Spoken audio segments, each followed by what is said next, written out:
con el gentil auspicio de Lácteos Manquelaf, Nativa Comunicaciones, El Calle Calle, presenta Comunidad del Sur, un espacio para conversar el territorio. Conduce periodista Juan Moreira y la abogada Ornella de Pablo. Producción Cristian López Fuentealba. Hola amigos y amigas de Comunidad del Sur. Nos encontramos en la comuna de Los Lagos junto a mi colega Ornella de Pablo. Estamos haciendo este nuevo programa de conversación, un espacio para conversar el territorio. La idea de este programa es tener un encuentro de análisis, reflexión, conversación profunda, ¿ya? Donde nosotros podamos tener entrevistados todas las semanas para conversar un tema distinto de la comunidad y también temas regionales, ¿cierto, Ornella? Por supuesto. Hola a todas y todos quienes nos estén escuchando en esta oportunidad.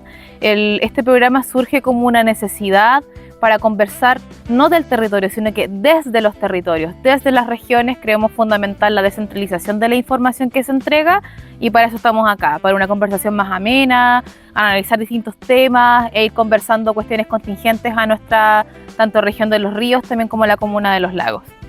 Es importante decir de este programa, Comunidad del Sur, un espacio para conversar el territorio, está auspiciado por Lácteos Manquelaf, nuestro auspiciador oficial en este ciclo de conversaciones. Ornella, mire, en este programa yo traigo una pauta mental porque la estudié antes, no tengo nada preparado acá escrito, pero te quería proponer, ¿qué te parece si hacemos un análisis del gobierno de Gabriel Boric, que se está despidiendo, ya va a cumplir 4 años, ¿cierto? Y de lo que viene con el gobierno del futuro presidente Kast, el presidente electo. Y acá yo me la voy a jugar porque considero que es importante desde nuestra posición, por lo menos hablo desde mi posición progresista, como periodista independiente, me gustaría aprovechar este espacio para decir algunas cosas que a lo mejor generalmente no se comentan en el pasillo, pero la gente no las dice en público. Y la verdad que siento, hablando desde mi corazón y desde mi conocimiento, siento algún grado de decepción por este gobierno que se va, y lo digo muy humildemente, porque yo tenía más expectativas, y tú sabes que uno se decepciona cuando hay expectativas. Trabajé en la campaña de este gobierno, me involucré, no participé en ningún servicio público, solo me he dedicado a trabajar independiente, salvo unos meses que estuve apoyando a Aldo acá en el municipio, pero debo decir que siento algo de decepción porque creo que políticamente no se cumplió la promesa transformadora que buscaba este gobierno. Creo que se renuncia a esa promesa de transformación con el ánimo de lograr la gobernabilidad y la estabilidad del país, pero siento que nuestro sector quedó al debe con la ciudadanía. Pensé, tal vez inocentemente, que podríamos haber avanzado mucho más en derechos sociales y también haber avanzado en redistribución de la riqueza con algunas reformas estructurales que eran clave, pero que no se lograron concretar. No sé qué piensas tú, Ornella, a lo mejor estoy hablando desde una posición un poco cómoda, pero me gustaría también saber. Sí, creo que estos temas, sobre todo estas autocríticas, son necesarias cuando uno ha participado en una campaña. Personalmente, para transparentarlo, también estuve apoyando la campaña en la segunda vuelta particularmente, pero no por una simpatía en particular por Gabriel Boric, sino que porque en ese momento creí necesario de alguna forma contrarrestar esta irrupción de José Antonio Kast en su momento, y por eso participé en esa campaña, pero no milito en nada, nunca he trabajado para servicio público, siempre me he desempeñado como abogada en el ejercicio particular de la profesión, el ejercicio libre, como se llama entre mis colegas abogados y abogadas. Pero claro, o sea, uno tiene convicciones. En mi caso el tema ambiental es el que principalmente me convoca, ambiental, género y derechos humanos, y claro, en temas ambientales estamos completamente al debe, pero sí también quiero hacer una observación a lo que decía respecto a este abandono de las promesas de campaña, y tampoco debemos perder de vista dos cosas que a mi parecer creo que son súper relevantes. La primera, no había mayoría en el Congreso. Claro. La segunda, el fracaso rotundo de este primer ensayo constitucional de la Convención, y eran 3 puntos. Y el tercer punto, el rol también de los mismos, la misma prensa. Yo sé que esto te toca porque tú eres periodista, claro. pero sí creo que la prensa ha tenido un rol particularmente complejo en este gobierno y en todo el desempeño que está tenido, como el hecho de hablar de un país de manera súper catastrófica de lo que es la realidad, el hecho de estar todos los días resaltando solamente las cosas malas que se hacen y no ver lo bueno. Por ejemplo, yo sí veo como avance el tema de las 40 horas, la ley Papito Corazón, que es la que permite que las personas puedan, que eso yo lo he visto como también en mi ejercicio libre Claro. de la profesión, el poder recuperar dineros que nos han pagado de manera histórica. Sabe que Chile es el país símbolo del abandono paterno y hay muchas madres que han tenido que criar solas a sus hijos, y esta ley ha sido, yo lo he visto, o sea, de verdad una tremenda forma de hacer justicia respecto a las mujeres que crían solas a sus hijos e hijas, y es una tremenda ganada que yo veo de la que poco se habla. Entonces, sin ánimo de defender al gobierno, sí creo importante también ser justos, y que con un Congreso en contra, con la prensa en contra, es difícil poder cumplir promesas de campaña, pero sí es verdad que hicieron un abandono y una relativización de sus mismas promesas, justamente yo creo que a propósito de este golpe que fue la profunda derrota de la primera convención, y que probablemente de la cual no hubo una suerte de recuperación, entendiendo que gran parte del programa de Gabriel Boric dependía del cambio de la Constitución, y ese fue un error quizá. Exactamente, sí, coincido contigo en algunos puntos.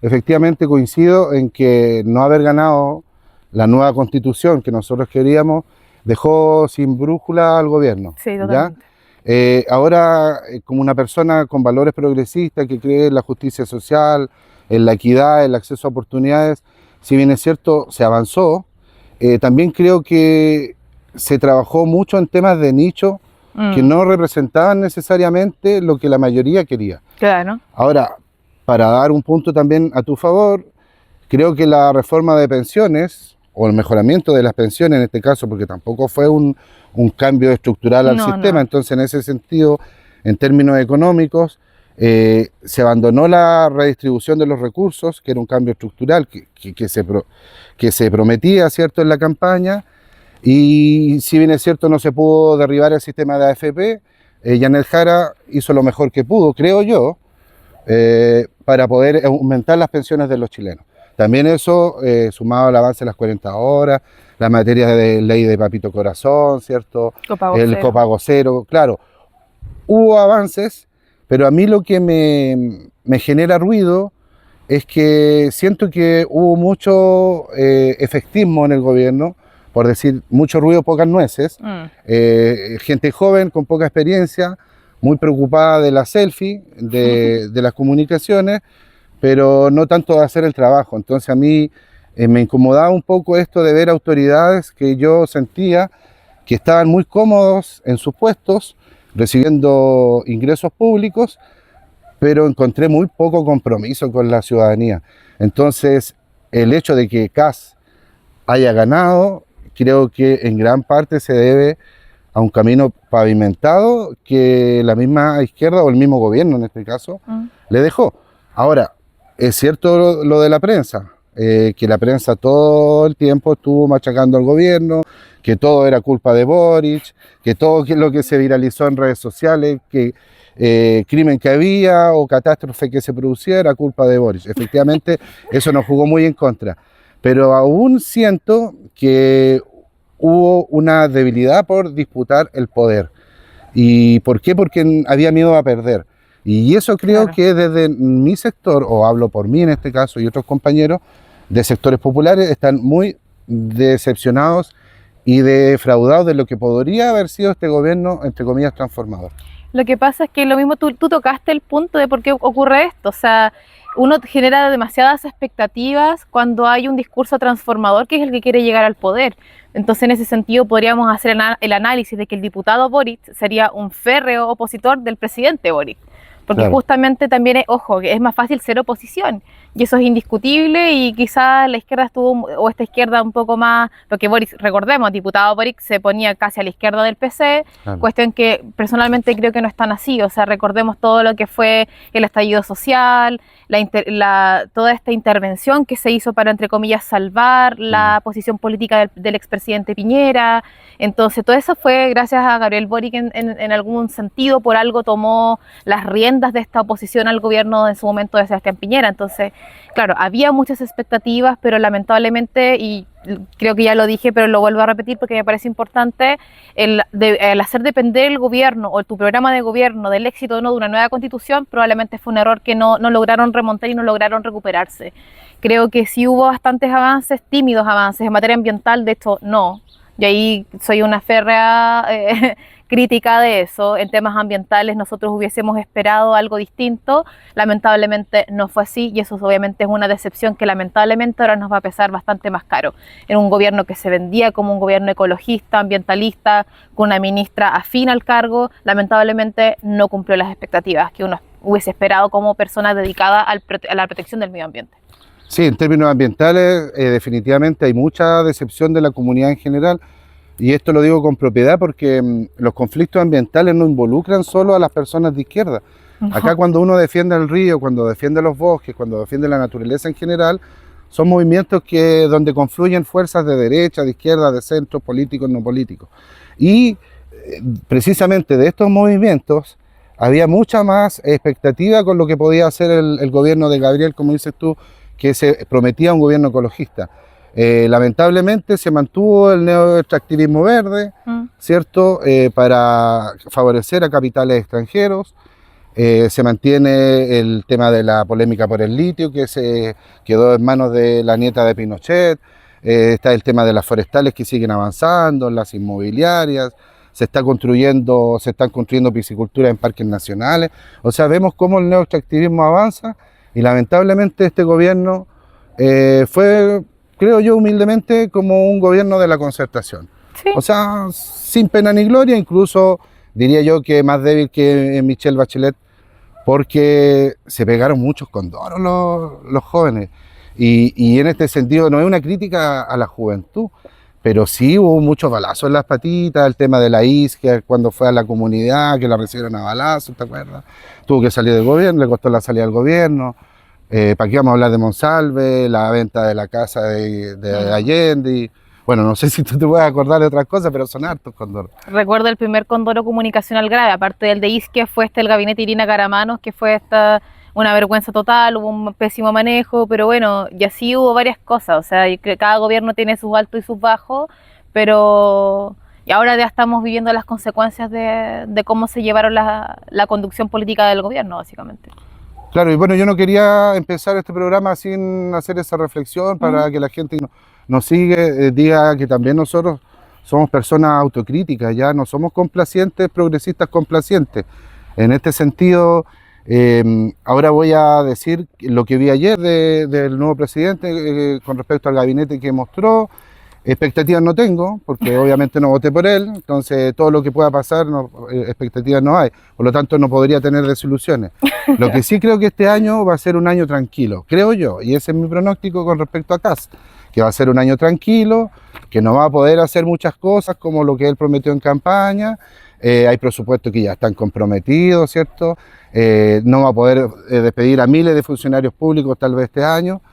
No creo que pueda reducir el presupuesto del Estado porque esos dineros son aprobados por ley, pero creo que ya a partir del segundo año de gobierno, como del 27 en adelante, se van a ver los cambios que pretende hacer este nuevo gobierno. Y me da un poco de temor en general porque la ciudadanía prefirió dejar de lado sus libertades individuales por sobre la seguridad, el orden y el control. Y creo, sin temor a equivocarme, que en un tiempo más eso nos va a generar muchos problemas. Yo creo que aquí podemos entrar en una reflexión bien interesante, que de hecho lo he conversado con varias amistades cercanas, que al menos a mí lo que me genera, bueno, tampoco tengo mayores expectativas, no soy partidaria de José Antonio Kast, me parece una persona que me genera bastantes conflictos morales, pero sí me llama la atención y me hace dudar cuál va a ser el José Antonio Kast que nos va a gobernar en Chile estos próximos años. El José Antonio Kast que estuvo en una campaña más bien confrontacional, que conocimos en el 2021 en su faceta más confrontacional, más agresiva, con un discurso más virulento, o el José Antonio Kast, que en segunda vuelta evitó los debates, no quiso referirse a esta supuesta batalla cultural que él tanto se vanagloriaba el 2021, o vamos a tener al José Antonio Kast, que dio el discurso cuando ganó en diciembre, que fue más bien un discurso de unidad. ¿Cuál va a ser el José Antonio Kast que nos va a gobernar? Eso es lo que a mí al menos me tiene bastante dubitativa. No sé cuál de los dos va a ser.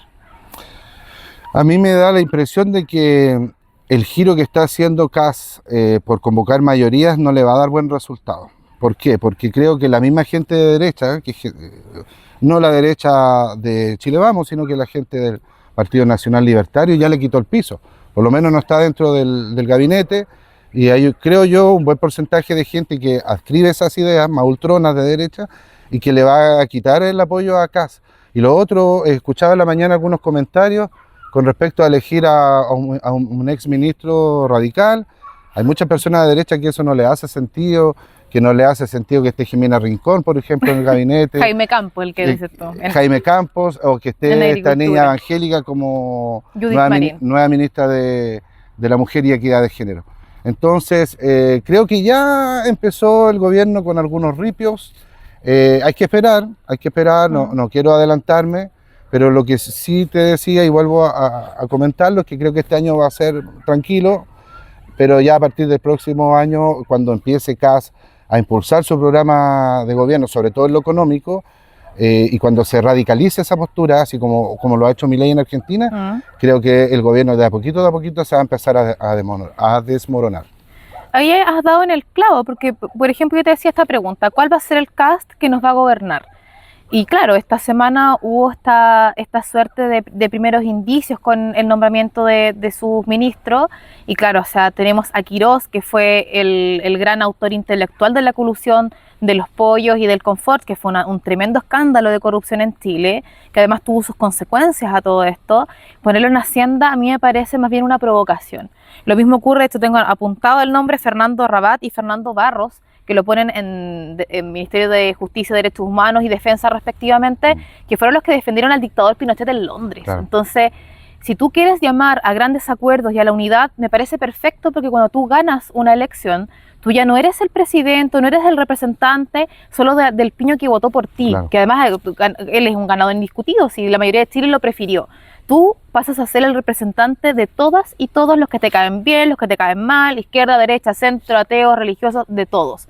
Entonces, si tú pones a una persona que defendió al dictador Pinochet, donde hay miles de familias que todavía ni siquiera saben dónde están sus seres queridos, o que sufrieron torturas, exilio, entre otras cuestiones, es una provocación. Lo pones en Justicia y Derechos Humanos, o sea, son señales que al menos a mí me hacen dudar de este supuesto llamado a la unidad, habiendo tantas personas de derecha que podrían haber ocupado. Si no digo que pongan a alguien de izquierda, si no tienen por qué preguntar a la izquierda, claro, a qué ministros indicar, si ellos ganaron la elección y está bien ganado. Creo que también reconocer las derrotas y quiénes son los ganadores de las elecciones también es parte de mantener una democracia.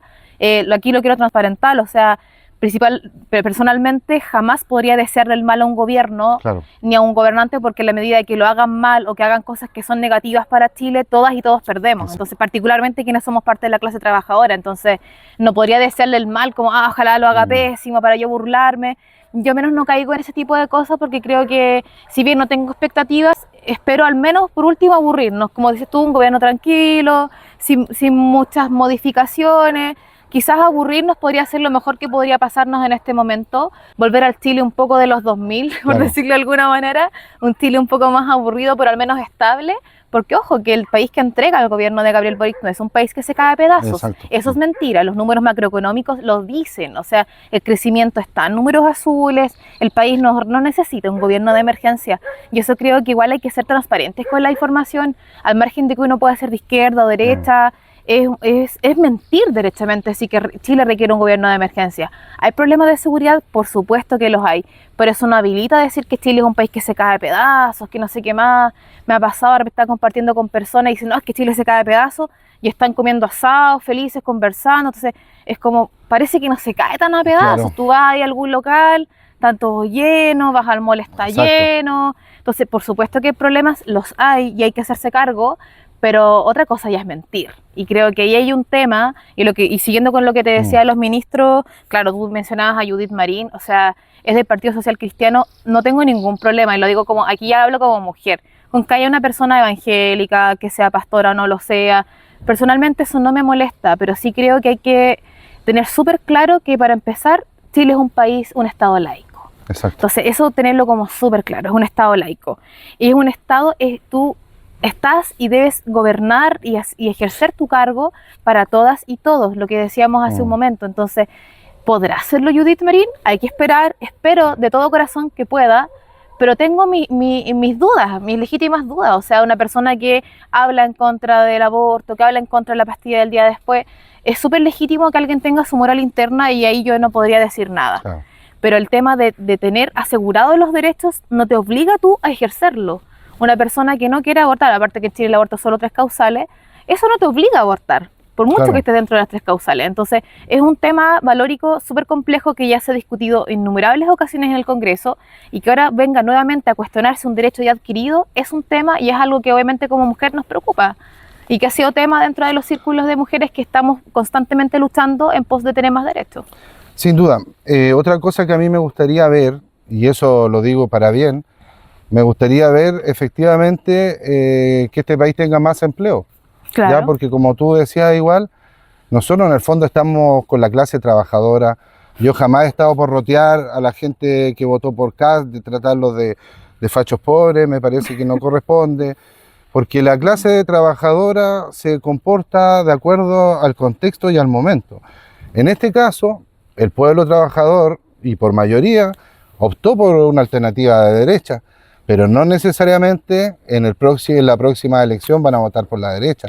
Yo creo que la incapacidad de hacer las transformaciones que se requerían hizo también que mucha gente, que a lo mejor incluso puede haber votado por Boric anteriormente, ahora no sintió cumplida sus expectativas y dio un giro hacia la derecha. Por eso que hay que tener mucho respeto por la clase trabajadora y esperar que efectivamente haya más empleo, siempre y cuando eso no siga destruyendo nuestro medio ambiente. Continuar con mi colega Ornella de Pablo haciendo este análisis, pero ya tratando de unir los últimos puntos que nos quedan, los últimos cabos sueltos, ¿cierto? En relación al tema que planteamos, que es esta crítica al gobierno de Gabriel Boric y las expectativas o las proyecciones que tenemos del gobierno de Kast. Teníamos preparado para este capítulo un análisis regional, pero lo vamos a dejar para el próximo capítulo, entonces así los vamos a dejar enganchados a todos. Yo ahora me voy a despedir, voy a agradecer a la gente que nos está viendo, que nos está siguiendo por redes sociales y esperar que nos encontremos pronto, ahora a fin de mes, con el lanzamiento de este programa, Comunidad del Sur, un espacio para conversar el territorio. La dejo, compañera Ornella, para que se despida y haga la mención a nuestro auspiciador. Muchas gracias por escuchar este primer programa de los muchos que se vienen. Recuerden que si hay algún tema que les interese o que quieran que podamos tocar, que sea relevante a nivel regional o comunal o nacional también, ¿por qué no? Podemos verlo, conversarlo. Esto es un espacio necesario de conversación, principalmente porque esto es hacer también política. El conversar, el escuchar a alguien que pueda tener una idea quizás distinta a la de nosotros, es un ejercicio muy necesario para también fortalecer y mantener la democracia. Nos gusten o no nos gusten los resultados, lo importante es siempre mantener los principios democráticos que nos permiten convivir en sociedad, y para eso es este programa de Comunidad del Sur, un espacio para conversar el territorio, episodio que ha podido ser grabado gracias a nuestro auspiciador, nuestro amable auspiciador de Lácteos Manquelaf, quesos 100% de cabra, elaborados acá en nuestra comuna, y obviamente también tenemos que fomentar a aquellos emprendedores y comerciantes locales. Nos vemos entonces. Nos vemos en el próximo capítulo. Este programa fue posible gracias a Lácteos Manquelaf, Nativa Comunicaciones, El Calle Calle, Comunidad del Sur, un espacio para conversar el territorio.